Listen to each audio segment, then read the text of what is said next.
I'm doing this because the most delightful thing in my life right now is children. I've never had any of my own, but I always babysat my 54 nephews and nieces when I was a teenager, and to see little babies is the joy of my life, and we just can't let them do this to these babies.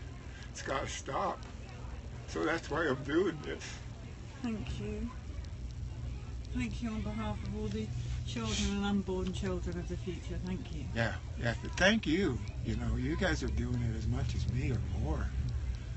And so thank you. We got to all do this together. We can't let this go on. We just can't.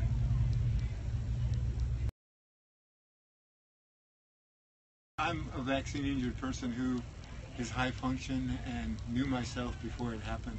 So some days it's really hard. Oh, wow. Okay, so talk us through exactly what happened. Well, I know it's hard to talk about, so just do the best you can. And it's okay to cry. We cry the whole time. it was, yeah. It'll be,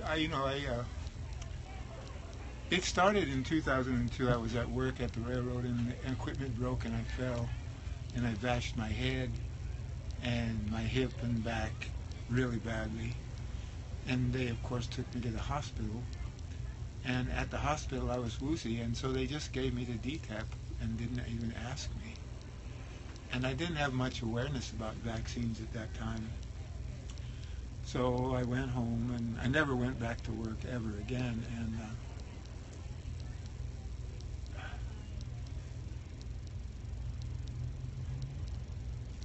I have memory issues still, so that's maybe why I pause sometimes. But I went back home and things were strange, and I got worse and worse as I had many doctors, many therapists, and I got worse and worse. And my doctors are telling me I'm getting better, and I'm telling them I'm getting worse. And at this point, I didn't even know I had a vaccine injury because they sent me to a neuropsychologist, and they diagnosed me with traumatic brain injury. And I never even knew that I had a vaccine injury until I went to see Trace Amounts in 2015 when we got in touch with Sacramento. I was going to Sacramento to fight SB 277, and I got in touch somewhere around that time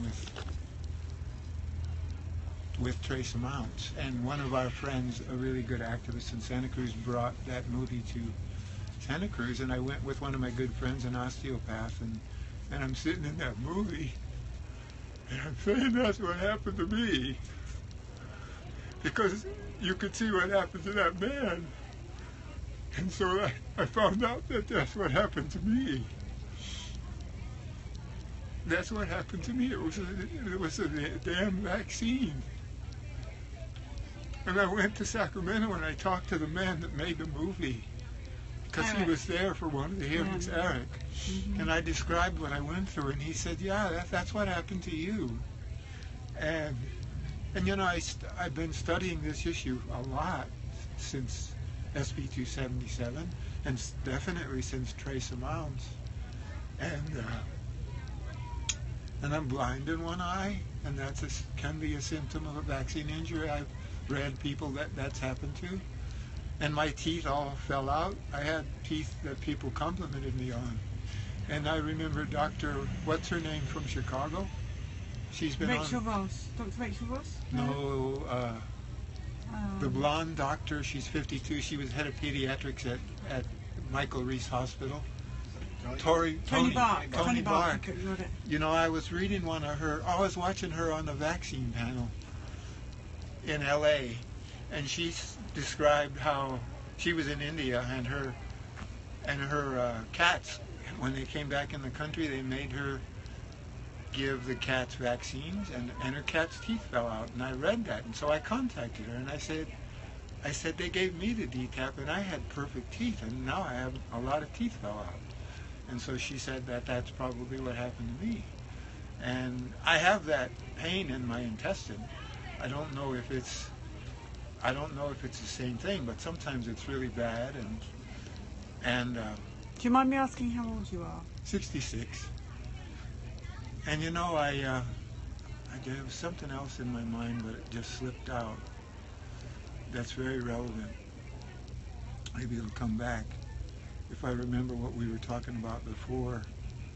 Well, okay, let me just sit next to you a second. Do I you see? Do you see those hearts there going up there? Yeah. Yeah, I know They're about for you. those. Thank you. And see, they're talking to you now. Brave man. They're asking, do you have lupus symptoms? I don't know what that is. No. Okay. They're saying you're a true hero, sir. You are so strong, sir. These are messages for you now. You're a hero. That's great. That's great. Because you're speaking out. Look at all those hearts. I really wish I could remember what I was going to say. I see all the hearts, and I know because I've watched many of these. You're on Periscope. Yeah, I know. I was wondering if that was going to happen. And Someone said they met you in Atlanta. Much love to you. Did I get to see? I just wanted you to see that. Tony Bark teeth. What does that mean? That's this. That's Dr. Tony Bark. Oh, Tony Bark and teeth, yeah. Yeah, and They're still coming in. I'm Now, how can people contact you if they want to contact you? You're on Facebook. I'm on Facebook. And Thomas Milsarek. Say it again. Thomas Milsarek. That's Milcarek is my last name. And he's reading every word that you say, guys. So right now you're facing us. We can see your hearts. We can see your messages, and you're pretty much extraordinarily loved. And they're saying how brave you are for speaking out, because every story means so much, and normally it's the parents talking about what happened to their children, so it's wonderful that you're talking about what happened to you and you can remember what you were like before. And well, that's the good news and the bad news, because that's what makes it really hellish. Because at 52, when this happened, I had a yoga master that's 93 now, who is also absolutely, we lost him to 2 flu shots. He's now sitting and can't communicate anymore. 93 years old, literally a yoga master from India. And now he's gone to us. We lost him on the 2nd flu vaccine. And the reason I brought that up is because at 52, I was like stronger than I was at 25, clearer in my mind, more intellectually powerful. And that was all taken away. And I'm come to find out it was all taken away by the vaccine. Because I had a very dedicated practice from this man that for many, many, many, many years. And so I was extraordinarily strong, bright, intelligent at 52 years old. And that was what was really hard, because all that went away in a flash. I had a hard time building to that place because I was raised by an alcoholic. And so I had worked really hard to become whole, and I did. And then just like that, it was all gone. And I still can't remember. Put this. Just again to reiterate how wonderful it is and brave of you to come out and just tell your story. I'm desperately sorry for you. People are already sending you friend requests on Facebook. That's awesome. So you can talk to them and. That's awesome. That's awesome. Mind if I sit with Thomas for a minute? So I know Thomas. Like he was saying, he was active against SB 277. You know each other. Yes. We know each other. So yeah, we were together in Sacramento. Right. And at one time we had even some tension because I went to a. Well, that's what I wanted to say. The first time we met, it's kind of looking back, it's funny. Yeah, and I wanted to share that story. Okay, go ahead if you want to do it. You want me to? Doesn't matter. Okay, so this is what happens. Senator Pan was doing a groundbreaking ceremony at the Sacramento Natural Foods Co-op. And we thought that was inappropriate. Pan was against GMO labeling. Most people that eat healthy are not okay with mandatory vaccines. Can I just say, before we go any further, can we have the Pan Rand sign back out again? Yes, that'd be great. And we have to find it. Oh, we don't know where it is. We were told by higher authorities to take it down. Anyway, okay, move on. So I show up there, and some of the activists kind of come up to me and they go, "There's this guy, this crazy guy, who's yelling and making us look really bad."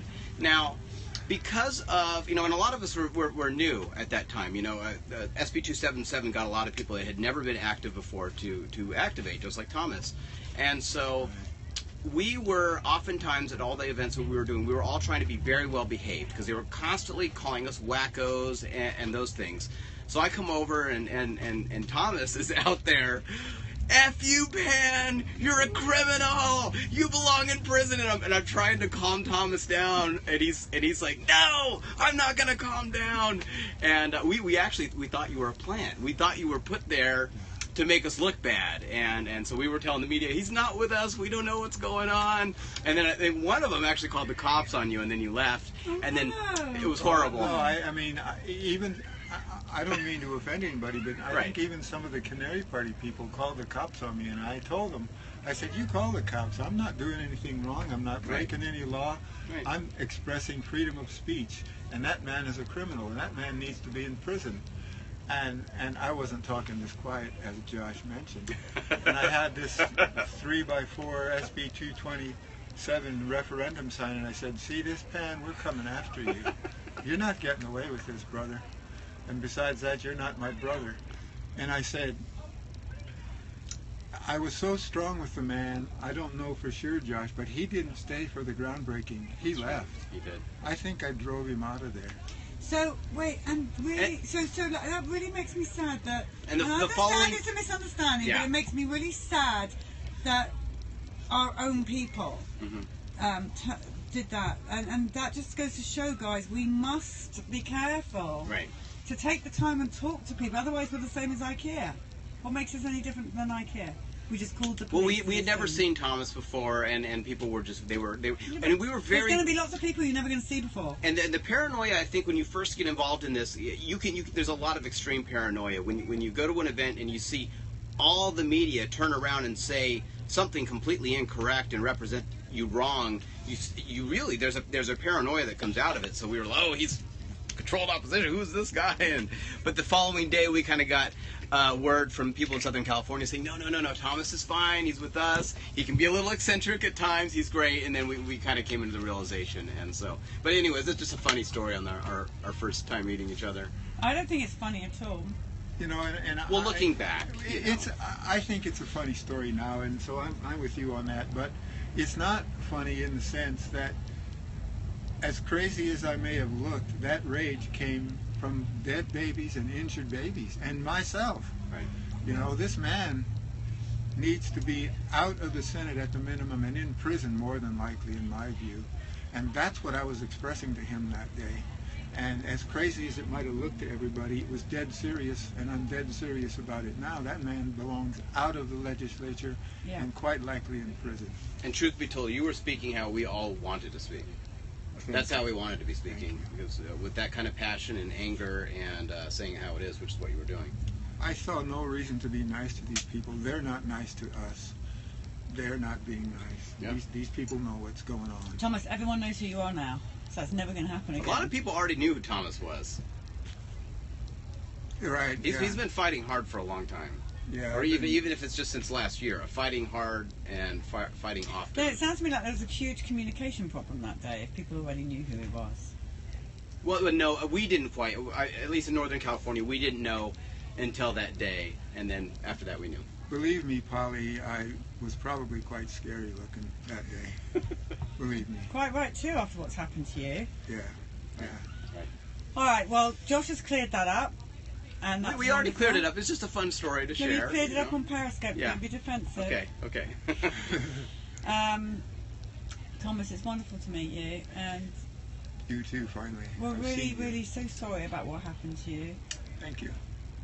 You know, I'm fortunate. I don't think this is what I was trying to remember, but my whole life was about making myself healthy with my food. And I haven't been to a doctor for 40 years. I haven't taken over-the-counter or prescription drug for 40 years. I literally spent 40 years studying to make food my medicine. And I don't have a doctor. I don't want a doctor. I live most of my life afraid of diseases like most people. I have no fear of that anymore. When I get sick, I know what to do to heal myself. So what kind of thing do you eat? I eat all self-prepared when I'm living in a place. I eat all self-prepared grains, beans, many different vegetables, variety of vegetables, seaweeds. I use spirulina and chlorella regularly because they are very nutritious and very cleansing. And I think that's what I was going to say. I do remember it. It came back. The reason I'm here at all, I remember a lot of what I wanted to say. The reason I'm here at all is because of what I just told you. after being suicidal for 2 years, because I've always been healthy, I surf in Hawaii in the winter in giant surf still. I still do. And after being suicidal literally for 2 years, I say in this because I always wanted to stay healthy, and so I would always walk an hour a day for health. But for 2 years, I was walking around looking for a place to put a rope up and hang myself. Literally, for 2 years. And I didn't even know at that point that it was the vaccine that took my brain away. But because I had spent my whole life healing myself, I've been able to bring myself back without any drugs, any doctors, any pills, with diet, food, seaweeds, chlorella, many organic vegetables, grains, and beans, all prepared myself. So that's the good news of my story, and that is also what I can potentially offer other people, because I did it for myself, and I know it can happen for other people, babies or grown-ups. And I'm offering that to anybody. I'm so glad. We're all so glad that you didn't find anywhere. Yeah, me too. Because I was looking seriously.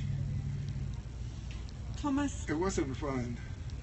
do you still live in California? I do. I'm kind of homeless now, partly because of this. I live out of my car, but I'm okay. And I do that partly because I've been to the CDC 3 times, and I've been to Sacramento every time there was a hearing. And I go to Los Angeles to meetings for, vaccine issues, and I go wherever I need to go. I'm going to go to Washington, D.C. I don't know if you people know, but Christina or Noah,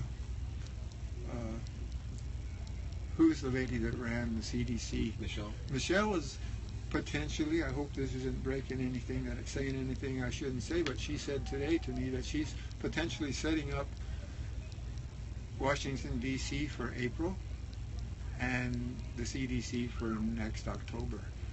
So I'm going to be in Washington, D.C. talking to those representatives. I talked to many senators and representatives in 2005 with Cindy Sheehan on the war issue, on the Iraq war issue. So I have experience, and I'm going to be in D.C. talking to these people about vaccines. Well, if you're ever in Texas, Austin, you're welcome to stay with us, and I'm pretty sure that people will contact you where they live, and as you travel, we don't want you to sleep in your car, we want you to stay with us. That'd And be we'll nice. look after you. We'll That'd be feed nice. you, I mean, I'm and okay, but that would be nice. I had such a wonderful time just now in Atlanta, because we stayed in what do you call those houses? Airbnb house with Laura and Paula and Irene and Clayton and his mom. Clayton is a 22-year-old vaccine-injured son who's just wonderful. Had such a wonderful time with him, and so that was really nice. well, we're going to give you, Bells is going to give you our address. If you're ever in Austin, please come and see us. I'll do that. And I'm pretty sure other people are going to contact you as well. I'll do that. And He was at also, the event last night? Oh yeah, that was. so where that did was you the most where did you powerful. stay last night? Uh, In the car? I stayed in a parking lot in my car in Kroger. I could have got a motel, but I don't have lots of money. But I figured So, you did, since I'm I see you fine. traveling so much. Well, I'm going to find you some shirts. Some vax shirts, that's what we're going to find for you. thank you. I have one already, fact, a hat from yes, when no, I we went need to to the get you LA some more. event on July 4th. Contact information. Do you want them to contact you through Facebook? Anybody can. Anybody So do who wants to Facebook. can. Thomas, what was your last name again? Milcarek, Milcarek.